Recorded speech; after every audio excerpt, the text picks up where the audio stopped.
So in today's video, I have more updates for you guys. I wanted to get into more detail about T-Mobile's Q&A after the Uncarrier announcement.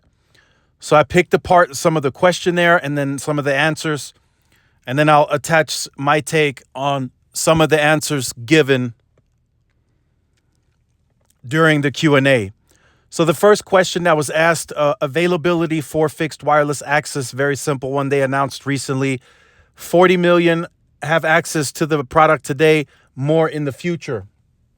So I'm thinking future-wise, probably very soon in the third quarter or so, we should get another announcement of them announcing probably 50 plus million households covered with 2.5. They're expanding it fairly quickly, and they should be at 260 million covered by the end of the year with the mid-band layer of the 5G network.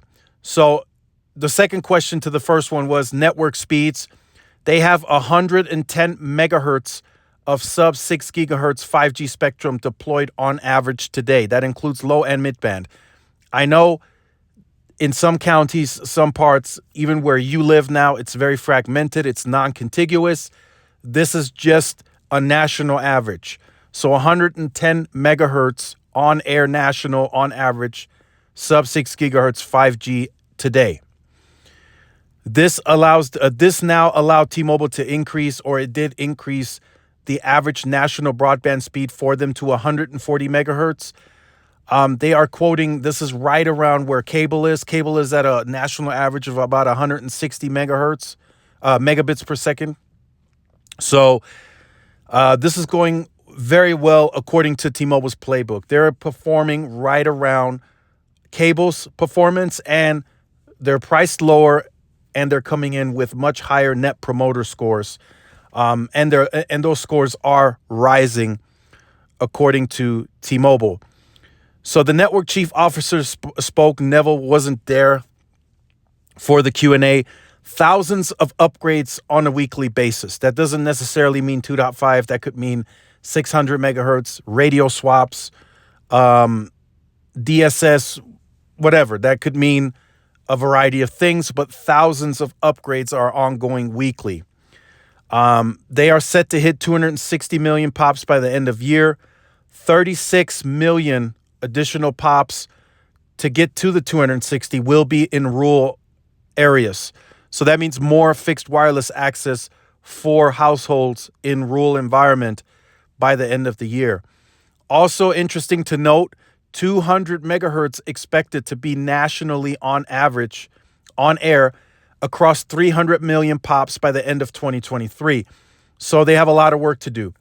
And it's like I said in a previous video, as they start moving the traffic towards 5G, actual usage, they're going to start trimming that LTE network, and they're going to start refarming it.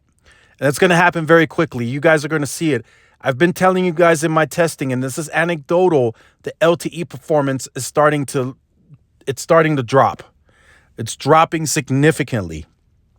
So to add to that, T-Mobile is going to start taking that PCS and some of that AWS. They're going to refarm it, and they're going to move it towards 5G. The first part of the refarming, I think, this is speculation, they're going to trim all of the mid-band channels on LTE down to 5 megahertz. So essentially, you'll have PCS at 5 megahertz, AWS at 5 megahertz, and then a low-band carrier of 5 megahertz left on LTE. That is just me. I'm speculating here. And then the rest of that mid-band spectrum is going to be refarmed and moved towards 5G. And then future-wise, as they shift more usage, like let's say it gets up to 60, 70% plus on 5G, then I believe they're only going to leave one low-band carrier, 5 megahertz, left on LTE. And I believe that'll be band 12 will be left on LTE until, you know, the later parts of 5G. So essentially the fallback network of LTE will essentially just be a single carrier of band 12, 5 megahertz when it comes when it comes time to shift the spectrum. The reason I say band 12, it really has no impact on 5G whatsoever. It's a very low capacity channel, so I think they will leave that on LTE until the very end, until 6G comes out, and then they start shifting. So that's kind of the update on the network that they gave during the Q&A. Very interesting. There's actually a bit more later on. This video is probably going to be a bit longer. So the second question was, does fixed wireless access overload the network? So when you go home, before fixed wireless access was a thing, when you would go home, you would offload the wireless network with whatever provider you had in the household for Wi-Fi. And that would help the wireless networks offload and during peak times, and they would be able to shift traffic that way.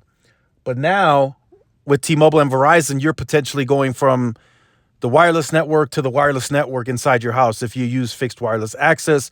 So analysts are questioning if the network is going to be overloaded at any time of the day during peak times, weekends. So what T-Mobile is doing, they're forecasting total usage of the network during peak hours. That is how they decide applicants for the neighborhoods. And they look at this overall. They look at the sectors, the towers, the areas. And if they cannot forecast network capacity indefinitely, those areas will not have access to fixed wireless access. So there has to be, I don't know the exact number, maybe 5, 6, 7, 8 folds the capacity. And if they can forecast that, say, this capacity shouldn't slow down until 2028, then they will give access to the neighborhood to sign up for the service. But even at that, there is a limit to it. So they are playing this more conservatively, more safer versus Verizon. Verizon is spending heavy capital dollars to building small cells, millimeter wave in the neighborhoods to kind of offset that and to allow them to grow more users within the neighborhood. Like I've said in the previous video, there might be a possibility if you move to another location, you've had home internet at your house, you move to another house, there's a strong possibility that T-Mobile does not have a service available at your next address. With Verizon, the chances of you having that same fixed wireless service at another address are much higher. So the third question was more business oriented. Kali Field was asked if business tablets are going to be free for current businesses that already have tablets. She said no. The tablet lines will only be offered for free if business adds the home internet or fixed wireless for business. So that's kind of cleared up there. And then also that this will be a correction to what I said in the video yesterday. The question was, will consumers need a call to make these changes? Yes. You will have to call for the time being. You will have to call in to the call centers to make the change of dropping your home internet to $30, adding YouTube TV, until they can adjust and make it optional digitally, according to Mike Sievert. And then there was another question, the QoS quality of service between business customers and consumers for fixed wireless access, the same priority, no difference there, same pricing, $50 price point. And for the consumer side, unless you have wireless, then of course you get that $30 on the Magenta Max. Now, a fourth question was, fixed wireless access is very popular. Why start a heavy promotion when the product is in its growth stage? And are you changing the guidance of the 7 to 8 million? Are you upping that? The response was no. This move is embedded in the postpaid guidance given at the earnings. So they increased the postpaid guidance at the earnings to 5.8 million on the high end. So they already had this Un-carrier move planned likely months ahead of time. So that's why they increased the guidance, because they're expected to take additional share. And again, doing this move at this it's the right move to make at the right time to address pain points. And then, of course, they brought up the inflation. So this, like I said yesterday, this is a very great time for this move. Perfect timing from T-Mobile. Another question that was asked: if everyone is on the same priority on the network, during our testing, speeds on fixed wireless access did fluctuate. Are you working on ways to add network slicing to guarantee a certain speed for fixed wireless access? I can answer that one myself. You guys have seen it in my testing. The speeds do fluctuate. There is no speed guarantee of any kind specifically for fixed wireless. All T-Mobile is giving is an average, but that can drop. You can go all the way down to 30 megabits. You could stay at 200. You could be at 150. It's kind of a very, very fluctuational situation there for T-Mobile. So the response directly from Siebert was, we are open to that, but right now we are the only carrier with a standalone core for 5G. So we do have the option to add in network slicing, but right now we have so much capacity on air that has not yet been tapped into. It's not something that we need to do right this second. So he's pretty much saying they have enough capacity in markets that, again, per their forecasting tool, which is forecasting capacity indefinitely, to where the priority should not be noticed. So I think he kind of misspoke. I did hear him say that mobile traffic and home broadband traffic are on the same priority. I don't see that in the testing. I've seen several others test this. It doesn't really bear the truth to what he's saying, because there is a fluctuation if you run both at the same time.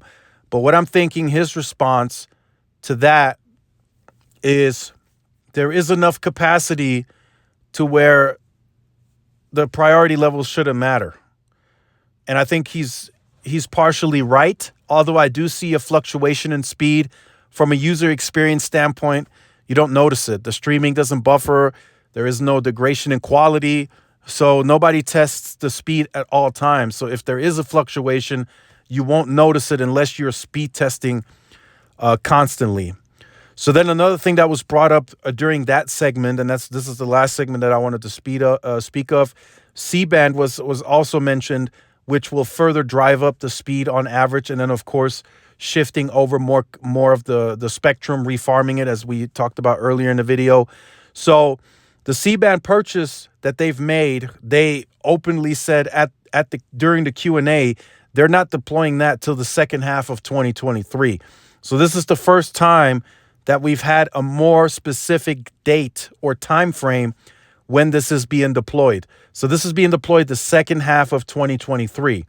So they're going to start deploying a additional layer of spectrum, right? They're going to have to go back, climb sites, and add equipment during the, how should I say this, kind of the integration of the network trending down. They'll be done with a lot of what they want to do by that time frame when they start picking back up on adding C-band and likely DoD as well in the form of dual band radio to sites. So this all of this goes into the fixed wireless access plan. The N41 that's going on sites now, that spectrum is increasing, then refarming the existing PCS AWS towards 5G, adding in the C-band DoD, and this is going according 100% towards their playbook. So right now, their average customer median uses 300 to 400 gigs per user. So that's right around in line, same as cable. And then they're closing in on about 10% of usage of 1 terabyte per user. About 10% of the base that's using this product, fixed wireless access, is using around 1 terabyte. So good info to pull from. I know this video was a bit longer. Hope you guys stayed to the end. C-band deployed second half of next year. Very interesting. We will see how quickly they can deploy that and how the equipment supply looks like for that. Dual band radio. T-Mobile is largely Nokia / Ericsson, so that shouldn't be too much of a problem. We will see. We will definitely see. Ericsson did say recently that they wouldn't have a dual band radio available until the first half of 2024. So we will see. Time frames could change, could extend. We don't know right now. We will see. So leave all your comments in the comment section down below about these updates. Wanted to go into more detail about the Q&A. There were more questions, more answers, but this video would have been way too long. Make sure you guys like, share, subscribe to the channel. Follow my social media outlets for more updates and interactions. This is Tyrone with Tech Life, and I will see y'all in the next one. Peace.